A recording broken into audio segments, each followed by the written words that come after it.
Okay, so recently I have seen a few videos that have been released over the past few months made by RuneScape 3 players that have tried to create arguments for why an old school RuneScape player should try out RuneScape 3. I think that's great. Sure, why not? But every time I watch one of these videos, of course, the topic of microtransactions come up. And let me give a piece of advice to not just players of RuneScape, but to all people in this world.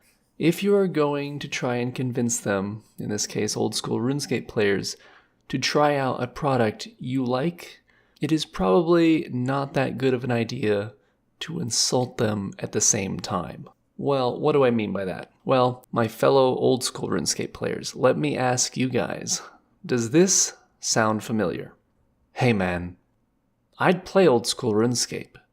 I think it's fine that you guys play old school RuneScape. It's just that, you see, I value my time. And I just don't have that much time.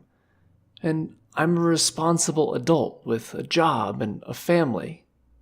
So, for that reason, RuneScape 3 is just more my game because it allows me to catch up in the game without really having to sacrifice my real-life obligations. Okay, tell me, has anyone ever heard that before? Listen, I like both games, but if you don't think that this is basically just a low-key kind of way of taking a shot at old school RuneScape players, then you're kind of out of touch with how our culture works. If you are an RS3 player, I would like you to know that old school RuneScape players are just as old as you are, and with just as many responsibilities. Check out this graph from almost 8 years ago.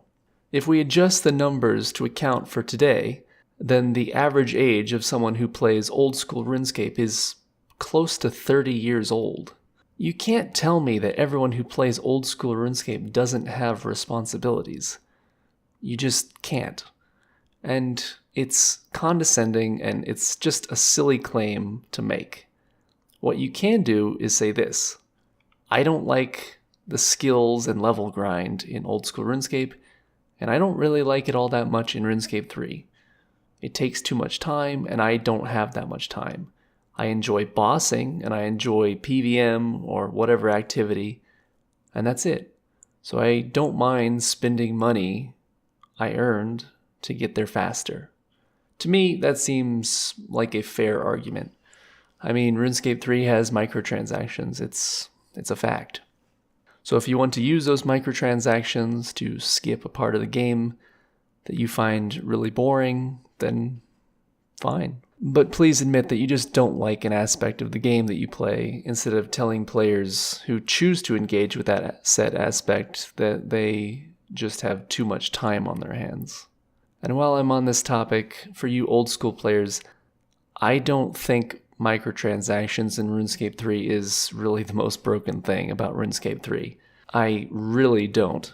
You see, the treasure hunter system is basically a kind of loot box. It gives you a random assortment of all kinds of stuff. And these loot boxes have an assorted rarity level too. Most of the time when you open a treasure hunter key, it gives you a low level or white colored gem or yellow colored gem. These are very low level rewards. And if you were to buy 100 loot boxes or treasure chests, you would probably get these white or low-level gems for maybe half of the boxes you opened. What I am getting at is that if you're really looking to offset the hours you have to do to grind in RuneScape to raise skills with microtransaction loot boxes, you would have to spend a lot of money to have these small rewards add up to something meaningful and significant. You would also need your current stats on your account to be fairly high to receive worthy experience from them, as if you put a lamp into a skill that only is around level 20 or 30, you're only going to get like 1,000 or 2,000 experience, many of which are in set skills, so you can't even choose where they go. And that's just not going to fast track you to the end game. Don't get me wrong. Microtransactions in RuneScape 3 are pretty strong over time. If you open your 2 free chests a day on a regular RuneScape 3 account for 6 months straight, say, it's going to add up to some pretty significant gains. I just don't think that it would be all that efficient or viable to spend money in-game to offset the lack of time you have to play. So I don't think the loot boxes are as broken as people might have thought. So if I don't think the loot boxes are as broken as many people might have thought, is there something that I do think is broken? Yup, I do. It's called Double Experience Week. Why is this the most busted thing in the game? Well, a while back when I played with Ingus and Nine Rain, for the first time ever on RuneScape 3, we started fresh accounts from level 3 and went almost to combat level 120, along with a whole ton of other skills and levels, all in less than around 40 hours of gameplay. And let me be clear, this is not double experience weekend like it used to be. This is double XP week. It lasts all week, and you have 48 hours of gameplay on a timer that you can pause when you wish to not waste those 48 hours if you want to do something else. This means you can almost utilize the full 2 days of double XP gameplay. And what is more busted? I leveled my account during just one of these double XP events. They do them 4 times a year now. That's 192 hours per year of double experience.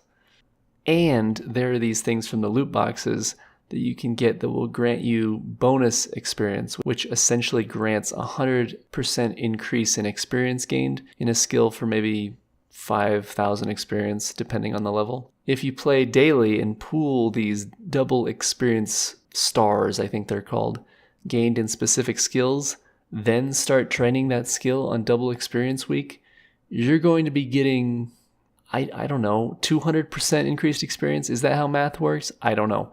It's doubling your double experience. I am actually really curious to see if anyone could start a fresh account and just open up your 2 free loot boxes every day for like 3 months, and then play 1 full 48-hour double experience week and see how far you could get. I don't think you could max all skills to 99, but I bet you could get really close. I mean, cracking safes in RuneScape 3 for thieving without double experience can get you close to 1 million experience per hour at the upper levels. I just honestly couldn't comprehend how fast this could be with the bonuses. Anyway, that is what I believe to actually be busted in RuneScape 3. I play as an Iron Man, so I can't participate in all that stuff, but I am glad because I really like RuneScape 3. And if I just put the game on fast forward and just sped all the way to the end game, I personally wouldn't find very much enjoyment in the end game itself. I remember way back when they first added level boosting to World of Warcraft. I had gotten a free character boost from pre-ordering the next expansion. I used the boost and got a free close to max level character, and I never played it, really. I just felt no investment in it. It's the same for RuneScape for me. If you just handed me someone else's max level account, I would never want to play the game. Even if I had all the stats to do all the best bosses and all the best gear, I just wouldn't be interested. I want to make my character from the beginning and go on that journey that MMOs are supposed to provide. So to me, double experience almost just puts your character in a time machine and fast forwards you into the future. And when you step out of that time machine, it just isn't your character anymore. At least that's what it feels like to me. Anyway, I have no idea what the hell this video is, but I hope you enjoyed it. And to recap, don't be an IRL elitist, as I would call them. Everyone has responsibilities. Everyone that plays RuneScape is old. Just admit that you don't like grinding skills and that you just don't like some aspects of the game. It's not that big of a deal. Hell, I don't like grinding all the time, which is why I tried RuneScape 3 out to begin with. I get bored of old school RuneScape every now and then, and I don't think any old school RuneScape player would fault me for that. Second, loot boxes in RuneScape 3 aren't that nutty, and I don't think the nutty stuff is really talked about much. It's the double experience events that are nutty. I just want to say this because I feel everyone focuses on a loot box aspect of RuneScape 3 when criticizing it, and they just don't even realize or overlook how insane these other events are. Anyway, my name is Avra, and I'm going to go back to doing a lore video. So keep an eye out for that. Bye.